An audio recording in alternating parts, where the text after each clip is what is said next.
Ćao, ja sam Andreja i dobrodošli nazad na moj kanal i u današnjem videu sam odlučila da snimim tag koji se zove My First Time Tag i sastoji se od nekoliko pitanja i mislim da su jako zanimljiva, tako da hajde da krenemo. Prva reč. Moja prva reč je bila ta i onda sam ponovo rekla ta i tako da je moj tata to spojio i rekao da je moja prva reč bila tata. Prva učiteljica.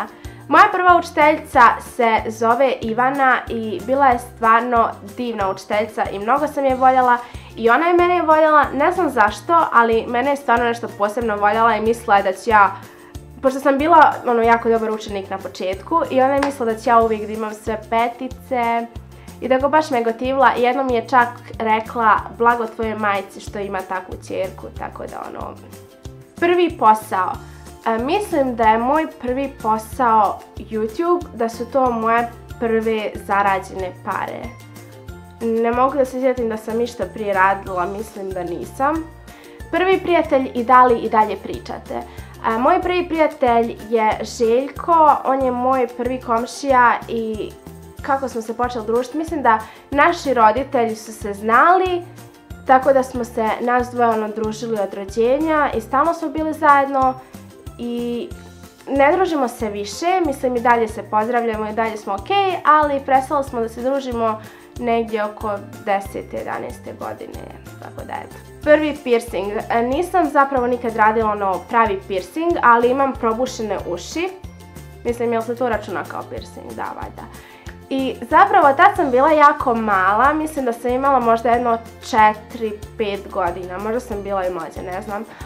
Ali ja ne znam kako, ali ja se sjećam tog dana i znam da sam se jako plašila i da sam plakala, ali ono što je smiješno je što je moj brat plakao više nego ja zato što mu je bilo žao mene i onda je on plakao bukvalno više nego ja, kao da njemu buše uši, a ne meni. Prvi crtani kog se sjećaš? Prvi crtani kog se sjećam su Teletubbiesi. Ja znam da sam ja svako jutro ustajala u 7 sati da bih gledala Teletubbiese. Zašto? Ne znam. Zašto je meni to bilo toliko interesantno? Nemam pojma, ali znam da sam obožavala Teletubbiese. Šta je prva stvar koju uradiš kada dođeš kući? Kada dođem kući, mislim da prvo operem ruke. Ili nekad samo uđem u svoju sobu i prvo legnem na pod. Ne znam zašto, ali ja volim da ležim na svom podu i često ležim na svom podu. Da. Koji je tvoj prvi video na YouTube-u? Mislim da je obrisan, a prvi video mi se zvao Winter Lookbook gdje sam ja kao pozirala nešto, pokazivala neke outfite i taj video je očajan, znači očajan. Nisam znala ni da editujem, nisam imala pojma kako se snima. Znam da sam pitala drugaricu i da me ona snimala, ali trebalo nam je tipa sat vremena da skontamo kako uopšte da uključimo kameru. Onda znam da se kamera drmala, tako da je baš očajno bilo. A onda outfiti koji sam pokazivala su katastrofa. Tako da sve u svemu jedan jako loš video, ali drago mi je što sam uopšte postavila taj video, jer da nije bilo tog videa onda ne bih nastavila da snimam, vjerovatno, Morala sam od nekud početi. Na čiji kanal si se prvo pretplatila? Mislim da je to bila Betani Mota, pošto ja sam nju gledala i prije nego što sam uopšte imala svoj kanal. Pošto ja mislim da nisam znala kako da napravim kanal, tako da sam jednostavno kucala Betani Mota i tako gledala njene videe. I onda kad sam otkrila da zapravo postoji opcija subscribe i da možeš da napraviš svoj kanal i da onda vidiš kad je izašao novi video, onda sam se prvo na nju pretplatila jer nju sam obožavala kad sam imala možda jedno 11 godina ili 12 godina, stalno sam ih gledala. Prva simpatija. Moja prva simpatija je u vrtiću bila, ja mislim. Znam da mi se kao sviđao neki dječak koji se zvao, ja mislim, Stefan i da sam ja to rekla svojoj mami, ne znam iz kog razloga. I onda je ona to rekla mojoj vaspitačici, tako da njih dvije su pričale o tome dok sam ja bila tu i ja sam se jako užasno osjećala što su one pričale o tome i mislim da mi je čak vaspitačica zezala što se tiče toga. Mislim da to nije trebalo da radi, ali znam da mi je nešto spominjala tipa Stefan i Tvoj prvi poljubac. Ok, ovo je jako neprijatno s obzirom da ovaj video gledaju moji roditelji, moja čitava rodbina, možda neki profesori, ali jolo, ispričat ću vam. Ja sam tad imala sam 16 godina, to je bilo ljeto 2015. godine, dakle tad sam završila prvi razred srednje škole. I išla sam na neki koncert i zapravo danima sam se radovala tom koncertu pošto je bila riblja čorba i jako sam htjela da idem na taj koncert. I znam da sam tamo došla i da je bila neka predgrupa i da nije onako puno ljudi tada plesalo jer svi su čekali da bude riblja čorba. I ja sam nešto bila jako euforična i jako srećna i baš sam onako bila hiperaktivna. Tako da sjećam se da sam plesala uz tu predgrupu, da sam skakala, da sam vrištala, da su bile neke dobre pjesme. I onda mi je prišla neka djevojka i rekla mi kao, moj drug misli da si ti slatka. I ono kao, super. I ništa, ja nastavim tu da plešem i da skačem.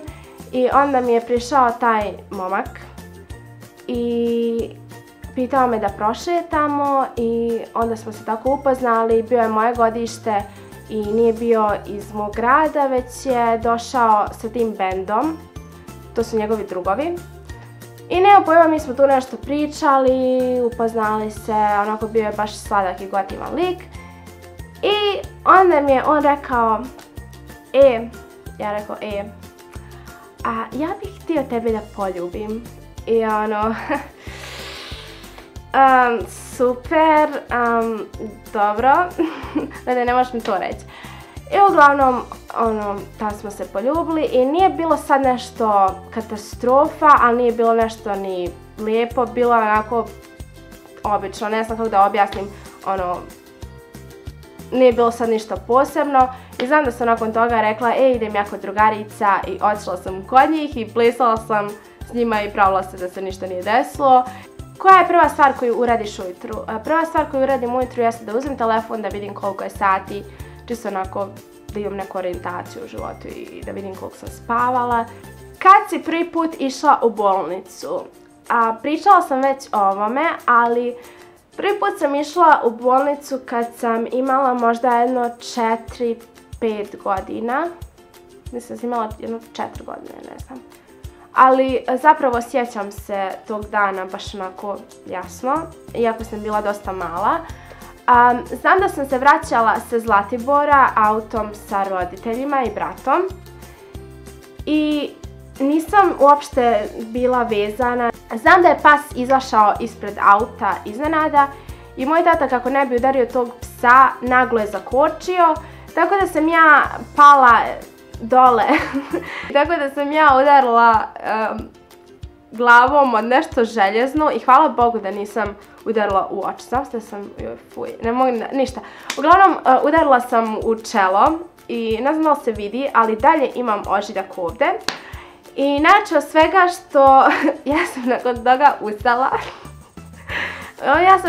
ustala. I bila sam u fazonu, što smo stali, pala sam pa šta, ajde idemo dalje, nisam uopšte osjećala nikakvu bol nitišta. I onda je moj brat pokazao prstom na mene i počeo da vrišti i da govori, seko krv, seko krv.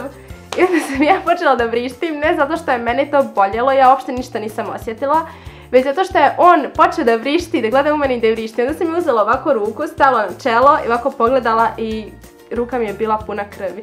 I onda sam zapravo bila svjesna šta mi se dešava. I onda smo otišli u bolnicu i da, nisu mi šili, već su mi samo stavili flaster, ali i dalje imam taj ožiljak i tako.